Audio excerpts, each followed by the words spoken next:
आंनि मेसेजआ जेबो दाय गैया आर'नाइखौ लानानै लावदुम बिथाङा क्लेरिफिकेसन होफैदों आरो बुंदों गेमस्रि बिथांजोखौहाय बाव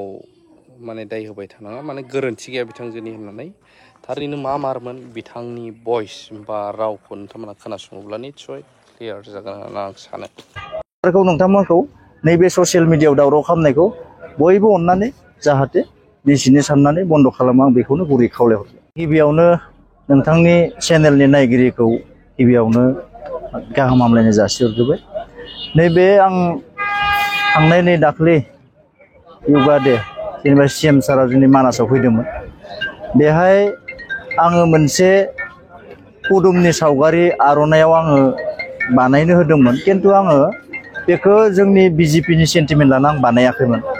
पदुम बिबारा बारसे नेशनेल फ्लावारखाय आं इयाव बिराद समायना नुनायखाय आं बेहाय होनाय जादों आरो बेहाय मायबा मोनसे गोरोन्थि जादोंबा आं गिबियावनो निमाहा बिग्रोनाय थाखाबाय बर' माहारि आफादफोरनिसिम बेखायनो आङो बेखौ बारा गोलाव फोलावबाय थानो सानाखै आरो नोंथांमोनाबो जिमान ससियेल मिडियायाव जि फोसावबाय थादों बेखौ राजनिति लाना फोसावबाय थानांला दिनैनि बे चेप्टारखौ बन्द' खालामनांगौ आंबो बेनिखायनो नैबे प्रेस मिटनि गेजेरजों नोंथांमोनखौ जनायहरबाय आरो बेहाय आंनि मेसेजआ जेबो दाय गैया मेसेजआ मोनसे समायना माने फालियाव ओरै मोजां मोनसे पिक्चार लानानै बेखौ गावगाय स्टेटास होदोंमोन आंनि मेसेजनि जेबो गोरोन्थि गैया जितु आंनिफ्राय लानानै बिथाङा होदोंमोन गारियाव जितु जों सानैबो थांदों बिथांनि थाखाय आंनो नोंथांमोननिसिम निमाहा बिग्रोनाय थाखाय बिथाङा जेबो गोरोन्थि गैया बेनिफ्राय दिनै क'क्राझारावहाय कंग्रेसनि आसाम कंग्रेसनि प्रेसिडेन्ट MP गौरब गगৈ फैदोंमोन बिथाङा गुसुङैब्लाबो माखासे राव फोरमायलांदों আমাৰ চেষ্টা হৈছে যে আমি ৰাইজৰ ওচৰলৈ যাওঁ ৰাইজৰ মাজত থাকিলেহে কংগ্ৰেছে সঞ্জীৱনী পায় আৰু সেইকাৰণে কোকৰাঝাৰৰ ভিতৰতো কংগ্ৰেছ দলক সঞ্জীৱনী ল'বলৈ হ'লে ৰাইজৰ মাজত সোমাব লাগিব আৰু সেই উদ্দেশ্য লৈ আজি আমি মানুহৰ মাজত আহিছোঁ তেওঁলোকৰ কথা তেওঁলোকৰ সমস্যা তেওঁলোকৰ আশা তেওঁলোকৰ সপোন বুজিবলৈ আৰু যিমান আমি পাৰোঁ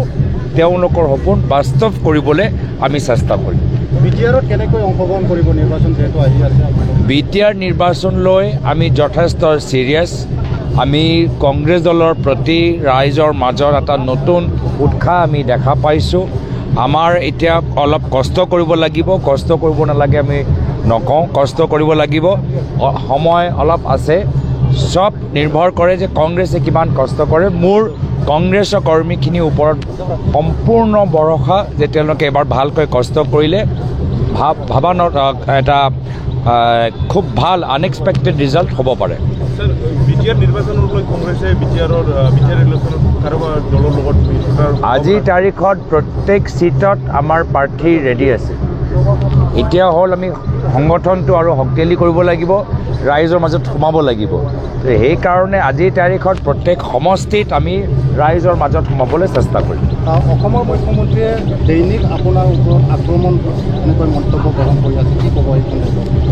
এটা আমাৰ এটা সবকো সন্মতি দে ভগৱান সকলৰ মংগল